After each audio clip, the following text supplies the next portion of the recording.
Halo teman-teman, kenalin nama aku Jessica Sihite dengan NIM 12514008003. Aku dari kelas Pengenalan Komputasi T47. Nah, pada kali ini aku akan mendemonstrasikan tugas mengenai manajemen virtual environment di Python. Nah, tujuan utama saya adalah menunjukkan cara mengisolasi lingkungan kerja supaya library yang kita install nanti tidak mengganggu sistem utama kita.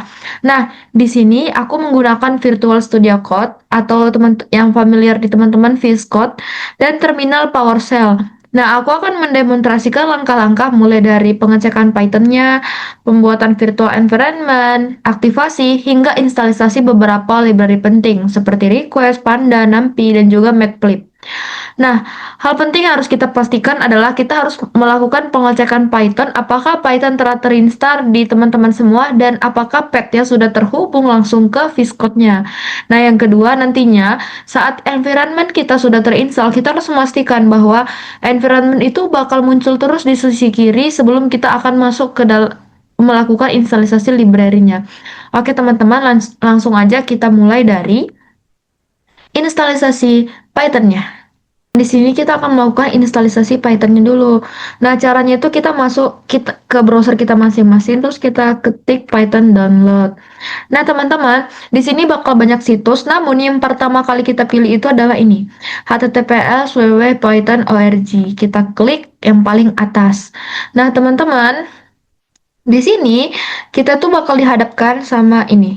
Download Python Install Manager or get the standalone installer for Python 3.14.4. Nah, kita bakal pilih yang ini teman-teman buat kita install. Dan nanti di bagian pengunduhan dia bakal langsung melakukan instalisasinya. Nah, teman-teman, karena di sini statusnya saya sudah menginstal ini sudah berhasil, maka saya tidak perlu menginstal lagi. Nantinya teman-teman akan mengklik file ini, file Python, dan langsung mengklik box path-nya supaya nanti bisa kehubung langsung ke VS Code-nya. Oke, teman-teman, ini adalah langkah pertama sebelum kita membuka lingkungan kerja kita di VS Code. Selanjutnya teman-teman, di sini kita akan melakukan pengecekan apakah Python sudah terinstall di laptop kita dan kita akan memastikan bahwa versinya benar. Maka kita ketik Python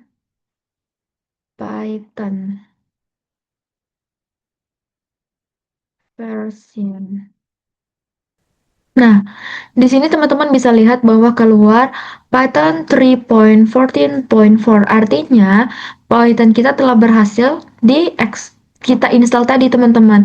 Namun teman-teman, ketika teman-teman gagal dalam penginstalan Python, maka nanti bakal keluar nih teman-teman kalau uh, Python not found, artinya Pythonnya belum pernah ditemukan gitu. Jadi itu teman-teman yang aku bilang tadi bahwa kita harus instalisasi Python dulu terlebih dahulu gitu. Yang kedua, kita bakal buat nih virtual environment-nya supaya misal kita buat namanya itu env tugas. Nah, supaya lingkungan kerja tugas ini nanti bisa terisolasi dan rapi, nggak langsung ke main program kita.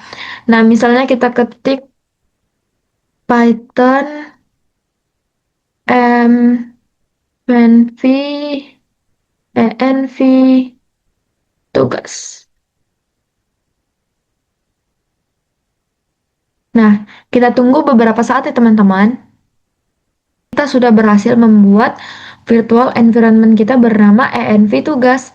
Teman-teman, sebelum kita melakukan aktivasi nantinya, kita harus atur dulu nih izin akses Windows supaya script kita, script aktivasi nanti bisa dijalankan tanpa terblokir oleh sistem keamanan. Maksudnya gimana?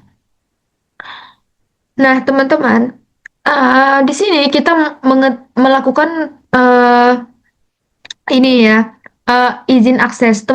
Teman-teman tahukah bahwa Windows itu punya keamanannya tersendiri.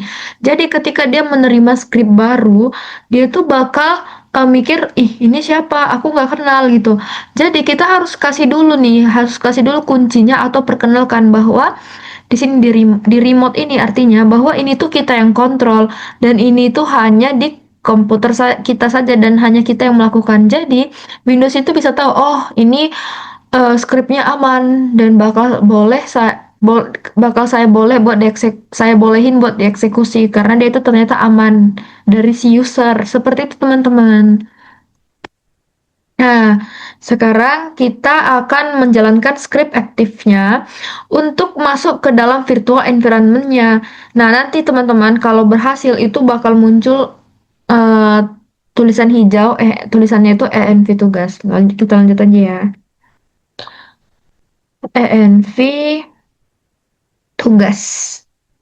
Script, script activate.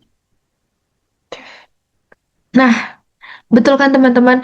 Kalau dia berhasil, dia bakal keluar ini. ENV tugas dengan warna hijau. Nah, teman-teman, ketika kita telah berhasil membuat lingkungan ENV-nya, kita ini udah masuk ke dalam ENV-nya. Jadi kita udah nggak ke global datanya, ke global programnya lagi, teman-teman. Nah, di sini kita bisa install beberapa library yang diarahkan oleh tugas kita. Mungkin kita mau install library request. Cara nginstal itu kita ketik pip install nama library-nya request. Nah, kita tunggu beberapa saat.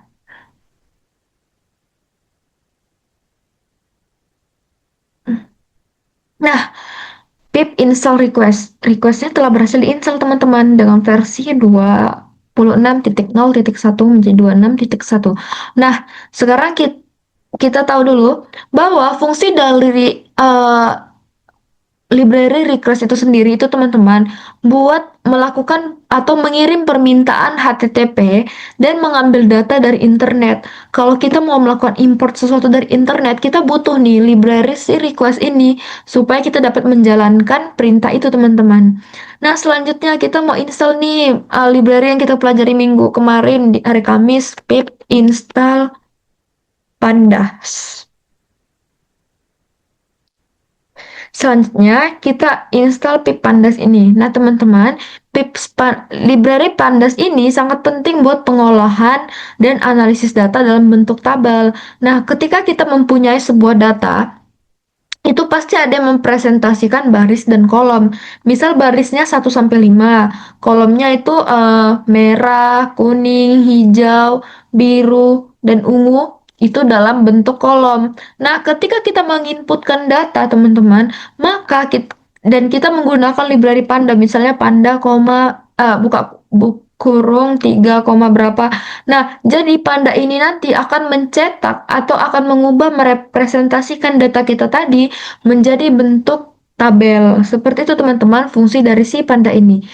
Lalu di sini kita akan menunggu proses instalisasi dari Panda itu sendiri teman-teman. Dan biasanya kecepatannya ini tuh berdasarkan dengan jaringan teman-teman. Jadi kita tunggu aja ya. Nah, teman-teman, ketika pandasnya telah selesai, selanjutnya kita akan menginstal lagi nih library numpy. Kita buat lagi kayak tadi, pip install numpy. Fungsi numpy itu sendiri apa, Kak?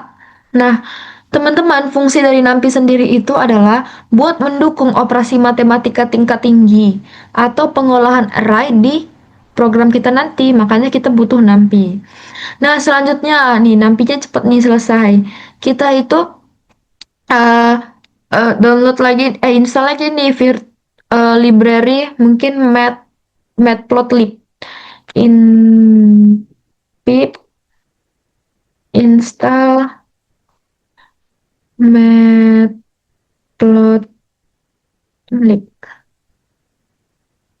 Teman-teman pada tahu nggak fungsi dari matplotlib ini apa? Nah, matplotlib ini berfungsi buat melakukan grafik dan visualisasi data. Jadi teman-teman, kalau tadi di sini uh, Pandas itu akan merepresentasikan data dalam bentuk tabel, di matplotlib ini tentu berbeda teman-teman. Di sini data itu bakal dieksekusi dan akan direpresentasikan dalam bentuk sebuah grafik untuk visualisasi datanya. Oke, nanti kita akan belajar lebih lanjut di kelas. Maka kita tunggu aja sekarang proses instalisasinya.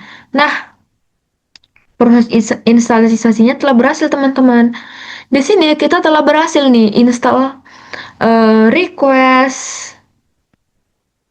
Kita udah berhasil install pandas.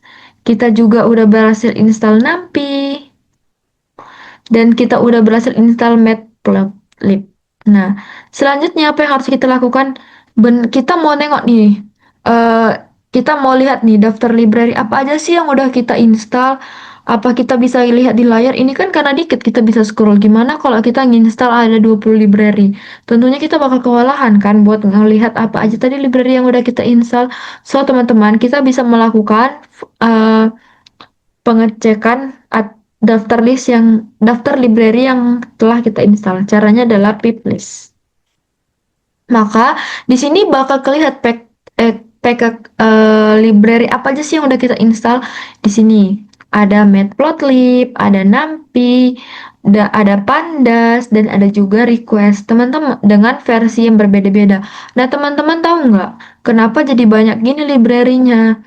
Nah, library-library ini itu adalah library pendamping dari library yang telah kita download tadi. Misalnya kayak NumPy, dia nggak sendirian, dia bersama teman-teman yang lain, entah itu Certify atau Control PI, Cycler gitu. Jadi teman-teman di sini telah terinstall list. Di sini adalah list library apa aja yang udah kita install dengan versi yang berbeda-beda. Nah, selanjutnya teman-teman, untuk menutupnya kita nggak bisa sembarang menutup, kita harus uh, deaktif dulu nih ENV tugasnya. Kita masuk lagi ke program utama, kita keluar dulu nih. Ibaratkan kita udah masuk rumah, kita masuk rumah tetangga ya, kita nggak mungkin langsung tutup aja kan selamanya kita di situ. Kalau kita udah nggak butuh lagi, kita harus keluar rumah baru kita tutup gitu ceritanya. Jadi kita harus keluar dulu dari rumah si ENV tugas ini, dari lingkup si ENV tugas ini. Caranya gimana? Kita ketik aja deactivate.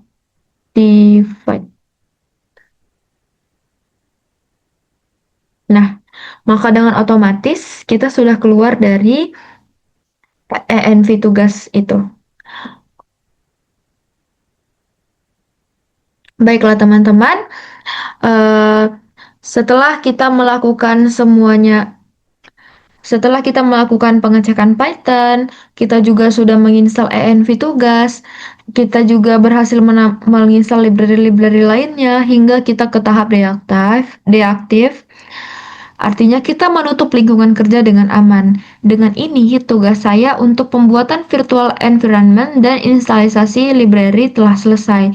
Semoga penjelasan yang saya sampaikan dapat bermanfaat untuk teman-teman semuanya. Saya Jessica Sihite pamit undur diri. Mohon maaf bila ada kesalahan kata dan ucapan. Selamat selamat sore teman-teman. Bye bye.